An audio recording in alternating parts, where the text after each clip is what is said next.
बिस्मिल्लाहिर्रहमानिर्रहीम और अस्सलाम वालेकुम। आज दिसंबर की 5 तारीख है और पाकिस्तान में इस वक्त मंगल की सपहर है। आज अभी तक की इम्पॉर्टेंट ख़बरें और उनके ऊपर मेरा तज्जिया आपके सामने हाजिर है। सबसे पहली खबर आपके सामने रखेंगे। आज पस्ती का वो लेवल पाकिस्तान के अंदर अचीव हुआ जो ना कभी किसी ने सोचा था ना देखा था। जी हाँ, इखलाकी गिरावट आज उस लेवल तक पहुंची, घटियापन के उस लेवल तक आज हम पहुंचे जिसका कभी कौम के तौर पर हमने सोचा नहीं था। आज खावर मानिका के मुलाजम का बयान दलवाया गया है अदालत के अंदर। गंदगी से भरा हुआ वो बयान, गलाजत से भरा हुआ वो बयान, जो किसी भी माशरे के अंदर शायद हम ये होते हुए ना देखें।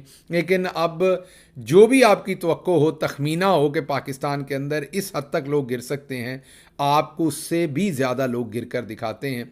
आज की ये स्टोरी आपके सामने रखेंगे। दूसरी खबर जो आपके सामने रखनी है वो चेयरमैन नैब से बारे रखेंगे।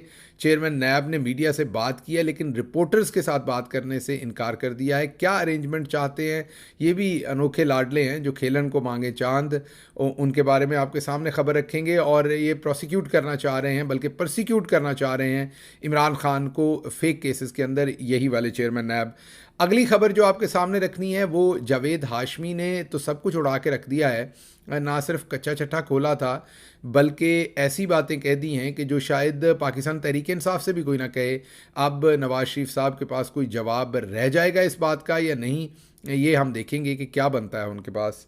दानियाल अजीज़ की जो लड़ाई हो रही है एहसन इकबाल के साथ, वो भी नेक्स्ट लेवल पे चली गई है। नवाज शरीफ को बीच में छलांग मारनी पड़ी है। वो क्या मामला है वो आपके सामने रखेंगे। और आखिरी खबर जो आपके सामने रखेंगे वो हम ये खबर रखेंगे कि किस तरीके से पाकिस्तान के अंदर इलेक्शन कमीशन अब साजिश कर रहा है और किस तरीके से इलेक्शन के अंदर पाकिस्तान तहरीक इंसाफ और बल्ले के ख़िलाफ़ नई साजिशें जो हैं वो अरूज पर हैं। इलेक्शन कमीशन इसमें से क्या निकालना चाहता है ये आपके सामने रखेंगे। पहली खबर की तरफ आते हैं।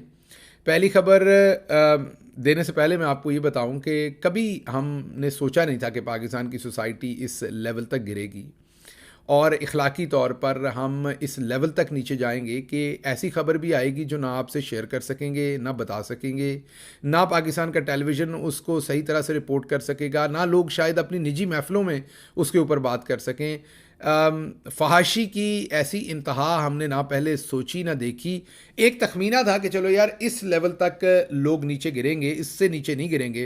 लेकिन मसला ये है कि इमरान खान को गिराने के चक्कर में ये लोग वहाँ तक गिर गए हैं जहाँ तक हमारा तखमीना भी नहीं था, सोच भी नहीं थी।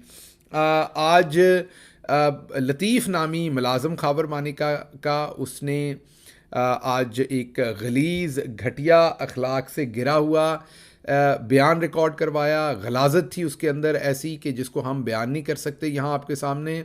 उसने बुशरा बीबी और इमरान खान के ख़िलाफ़ खावर मानिका के मुलाजम ने बयान रिकॉर्ड करवाया है और उसके अंदर जिस किस्म का भी गंद और गलाजत वो फेंक सकता था वो उसने फेंकी है।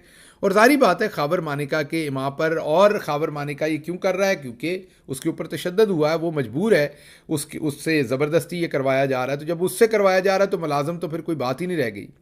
लेकिन आप ये सोच रहे होंगे कि इतनी पस्ती क्यों है, इस लेवल तक क्यों चले गए हैं कि अब एक औरत की इज्जत के ऊपर तोहमत लगाई जा रही है सिर्फ इमरान खान को नीचे गिराने के लिए।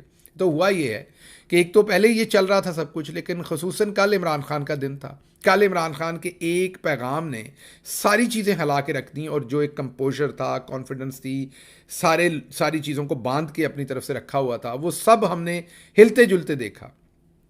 तो इस सारे मामले के अंदर मैं आपको सिर्फ यही बता सकता हूं कि कल के बाद आज डैमेज कंट्रोल करने की कोशिश थी। कल जो डैमेज हुआ वो आपको शायद अंदाज़ा नहीं होगा, लेकिन जो लोग मीडिया में काम करते हैं, जो रियासत के मामलात के साथ लिंक्ड हैं, अगर आप उनमें से किसी से पूछेंगे तो आपको बताएंगे कि कल किस तरीके से इमरान खान का वो बयान सब कुछ बहा के ले गया। और जो बहुत बड़े बड़े बुत थे वो कल हिल गए, उनके अंदर दरारें आ गई और पूरे के पूरे सिस्टम ने वो जोल्ट महसूस किए। कल इमरान खान का, जैसे मैंने आपको कहा, कि दिन था और प्रेशर इतना था अब, ऊपर से भी प्रेशर होगा, दरमियान से भी प्रेशर होगा, तो जितने भी लेवल्स थे ताकत के, ऊपर से लेकर दरमियान तक उन्होंने नीचे वालों को प्रेशर दिया और आज फिर गलाजत के तमाम रिकॉर्ड तोड़े गए उसी चक्कर के अंदर। और आज लतीफ़ को लॉन्च किया गया जो खाबर मानिका का मुलाजम था। मैं उसमें जो गलाजत है उसमें नहीं जाऊंगा, 2-3 बातें सिर्फ आपके लिए कहूँगा कि उसमें एक इल्ज़ाम लगाया गया कि जी कमरे में जब इमरान खान साहब होते थे तो मैं उन्हें देखने जाता था क्योंकि मुझे खाबर मानिका देखने भेजते थे, और जो फिर कमरे के अंदर उसने क्या देखा, वो जो बकवास है, वो जो झूठ है, वो जो गलाजत है, उसकी तरफ तो मैं नहीं जाऊंगा। लेकिन मैं ये आपको सबसे पहले कि ये वही खाबर मानिका थे जो इस अकॉर्डिंग टू लतीफ़ कि उसने ये सब देख के खाबर मानिका साहब को बताया, लेकिन खाबर मानिका साहब तो उसके बहुत बाद में भी जिस टाइम को रेफ़र कर रहा है लतीफ़ अपने झूठे बयान में, उसके बाद भी खाबर मानिका तो अपनी एक्स वाइफ जो थी उनकी पाकबाजी की कस्में देते रहे।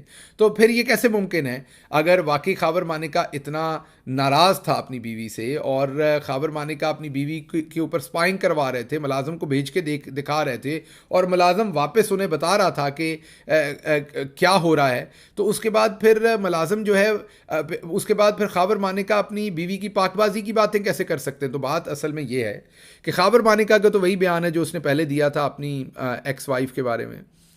असल बात यही है कि खाबर मानिका के ऊपर तशद्दुद करके खाबर मानिका को मजबूर किया गया कि वो ख़ुद भी इनकी स्टेटमेंट्स दे जो उसको कहा जाए और फिर अपने मुलाजम से भी लेके दे।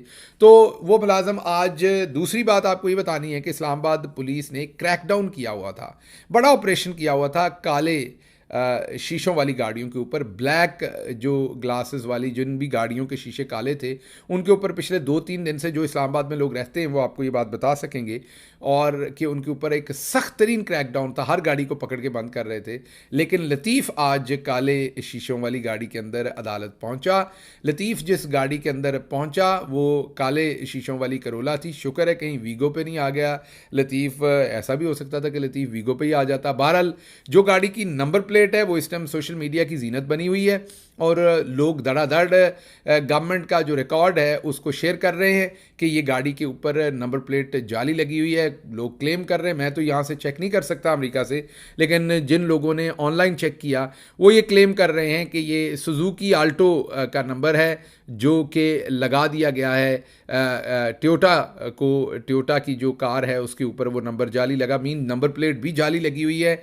कुछ लोग कह रहे हैं कि नहीं ऐसा नहीं है, इस्लामाबाद की नंबर प्लेट है, आप सिंध से नंबर चेक कर रहे हैं। जो चेक कर रहे हैं वो आगे से कह रहे हैं नहीं हम तो सिंध चूज़ नहीं कर रहे हैं, हम तो सिर्फ नंबर डाल रहे हैं और सिस्टम ऑटोमेटिकली हमें बता रहा है कि ये असल में सुजुकी का नंबर है। बहरहाल काले शीशों वाली गाड़ी का आना, मुलाजम के साथ 2 से 3 ऐसे लोगों का साथ आना जो अपने मुंह छुपा रहे थे, मास्क लगाए हुए थे, किसी को वो सामना नहीं कर पा रहे थे। मुलाजम खुद भी सामना नहीं कर पा रहा था। इसके बाद तो उसे किसी का सामना वैसे ही नहीं करना चाहिए जो गलाजत उस बेचारे से बकवाई गई है। वो गरीब आदमी, उसका भी तो कसूर नहीं होगा, उसको तशद्दुद करके जो कह देंगे वो कह देगा आके। तो बहरहाल आज पाकिस्तान की सोसाइटी ने सिर्फ इमरान खान को नीचा दिखाने के लिए, जो हमारे मज़हब में किसी के ऊपर जना का अगर आपने इल्ज़ाम लगाना है, मैं मौलवी नहीं हूँ ना आलिम हूँ, लेकिन मुझे ये पता है कि कम से कम आपको 4 गवाह पेश करने पड़ते हैं। जो तोहमत लगाएगा उसको अपने साथ 4 गवाह लाने पड़ेंगे। और जुर्म होते देखने का मामला हमारे मज़हब में मेरा ख्याल इस तरह से है गवाही में कि जैसे सुई में धागा परोते हुए आपको बिल्कुल पूरी आंखों से आप देख रहे हो किसी जुर्म को होते हुए, उसी तरह से अगर आपके पास शवाहिद हैं तो आप इल्ज़ाम लगा सकते हैं, वरना आपको कोड़े पड़ने हैं। तो मेरा तो ख्याल ये सारे जो इल्ज़ाम लगा रहे हैं और जो लगवा रहे हैं आखिर पर अल्लाह की ज़ात की तरफ से इनको कोड़े पड़ेंगे। क्योंकि आप देखिए कि ना हमारे मज़हब में इस तरह की गलाजत की इजाज़त है, ना हमारी सोसाइटी के अंदर है, ना हमारे पाकिस्तान के कानून के अंदर है। तो सारी हदें पलांगी जा रही हैं, सिर्फ इमरान खान को गिराना है। कल उसका दिन था तो अब बर्दाश्त नहीं हो रहा वो। तो आज की तो ये खबरें थीं जी कि किस तरीके से लतीफ़ को वहाँ लाया गया, क्या उससे बकवासियात करवाई गई, फिर उसको कैसे ले जाया गया, किस गाड़ी पे आए, वो सब कुछ आपके सामने है। सब कुछ उसके ऊपर मैं क्या बात करूँ, उससे आगे चलते हैं। तो एक तो ये खबर थी आज।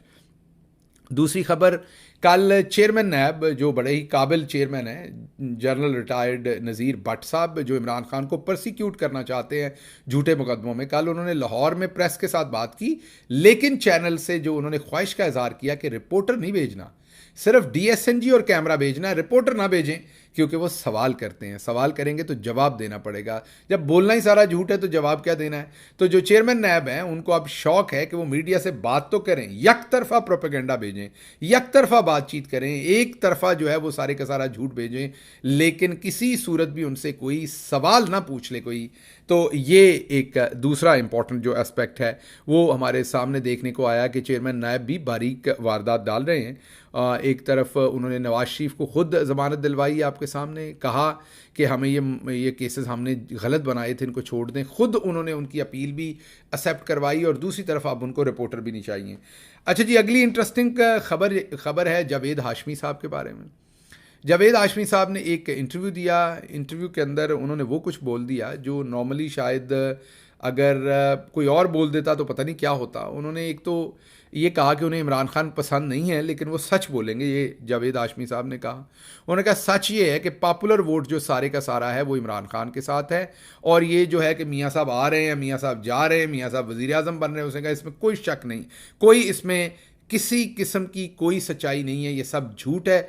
और ये बग़ैर किसी शक के मैं ये कह सकता हूँ कि मियाँ साहब का कोई इस टाइम मुस्तकबिल नहीं, पॉपुलर वोट के बगैर अगर वो जीतेंगे तो किसी काम के नहीं होंगे। फिर उन्होंने कहा कि मुझे भले इमरान खान पसंद नहीं, लेकिन कौम ने इमरान खान को आंख का तारा बना लिया, अब जिधर इमरान खान जा रहा है कौम उधर ही जा रही है, जिधर इमरान खान है सब कुछ उधर ही है, इसलिए मियाँ साहब का कोई चांस नहीं है। फिर उन्होंने कहा कि मुस्लिम लीग अगर मुझे टिकट दे भी, जितने गंदे हालात हैं इस टाइम मुस्लिम लीग के और आवाम के दरमियान, और जिस तरीके से आवाम रिएक्ट कर रही है, तो उन्होंने ये कहा कि मुस्लिम लीग अगर मुझे टिकट दे भी तो मैं नहीं लूँगा, मैं आज़ाद इलेक्शन लड़ूंगा। ये भी उन्होंने बहुत बड़ा उन्होंने ये भी बात की। फिर उन्होंने कहा कि चौधरी निसार ने 6 इलेक्शंस पार्टी पॉलिसी के खिलाफ लड़े, वज़ीर आला पंजाब बनना चाहते थे, उनके ऊपर कोई कार्रवाई नहीं की गई। ये मेरा ख्याल उनकी अंदरूनी टसल है जो PMLN के अंदर रहते हुए वो उन्होंने सारी बातें बयान की। नून का कोई दौरा नहीं है, उन्होंने ये कहा। और जो ये कह रहे हैं कि नून की टिकट बड़ी हॉट है और इलेक्शन में नून के लोग नून की तरफ से आना चाहते हैं, जावेद हाशमी ने कहा ये सब झूठ है, कोई दौरा नहीं है, और पॉपुलर वोट ना हो तो इक़्तिदार का कोई फ़ायदा नहीं है। और सबसे बड़ी बात जो उन्होंने कही, उन्होंने कहा कि जो नून लीग है वो अपने टिकट खुद नहीं दे रही, वो तो उनको टिकट देने की इजाज़त ही नहीं है उनके बोर्ड को या उनकी पार्टी को, बल्कि वो लिस्ट भेज रहे हैं एजेंसीज़ के पास। आपको अंदाज़ा ही होगा किस एजेंसी की वो बात कर रहे हैं। वो कह रहे हैं लिस्ट वो एजेंसीज़ के पास भेज रहे हैं, एजेंसीज़ जो हैं वो अप्रूव करेंगी कि किसको टिकट देना है और किसको टिकट नहीं देना। उसके बाद जो अगली बात उन्होंने की है वो इंटरेस्टिंग है, और वो ये उन्होंने कही है कि जब एजेंसीज टिकट देंगे तो हमने तो बहुत बार नवाज शरीफ को बचाने की कोशिश की, उसको समझाया, वोट के इज्जत दो के नारे के साथ खड़ा हो, लेकिन उसने बार बार डील की और जाकर इस्टेब्लिशमेंट की गोद में बैठा। तो नवाज शरीफ का अब कुछ नहीं हो सकता। बहुत रंजीदा थे जावेद हाशमी, सारी बात है नवाज शरीफ के इस सारे काम के बाद, और तारीफ़ कर रहे थे बार बार इमरान खान की कि उसने स्टैंड लिया और वो खड़ा हो गया। तो एक तो ये डेवलपमेंट है।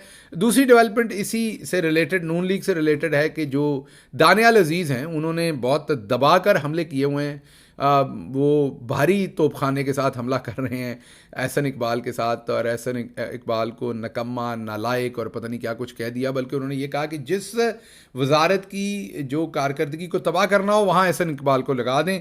और आज नवाज शरीफ साहब कूदे हैं और सुना है कि उन्होंने अब मना किया है सबको कि आप लोगों ने बयान नहीं देने, किसी ने किसी के खिलाफ बयान नहीं देना, और मैं इस मैटर को खुद से देखूंगा। तो सिर्फ मैं सम अप यही करूंगा कि ये जो एक दूसरे से जूतों में दाल बटना शुरू हुई है, एक दूसरे के ऊपर हमले होना शुरू हुए हैं, ये जो लड़ाइयाँ एक दूसरे से कर रही हैं, ये वो प्रेशर है जो पब्लिक की तरफ से। मसलन PMLN के एक बंदे से मेरी बात हो रही थी जो मुतवक्के तौर पर इलेक्शन लड़ना चाहता है, जूनियर आदमी है, MP MNA का टिकट लेना चाहता है PMLN से। पहले उसने कभी इलेक्शन नहीं लड़ा, इस दफ़ा वो PMLN का टिकट लेना चाहता है। क्यों?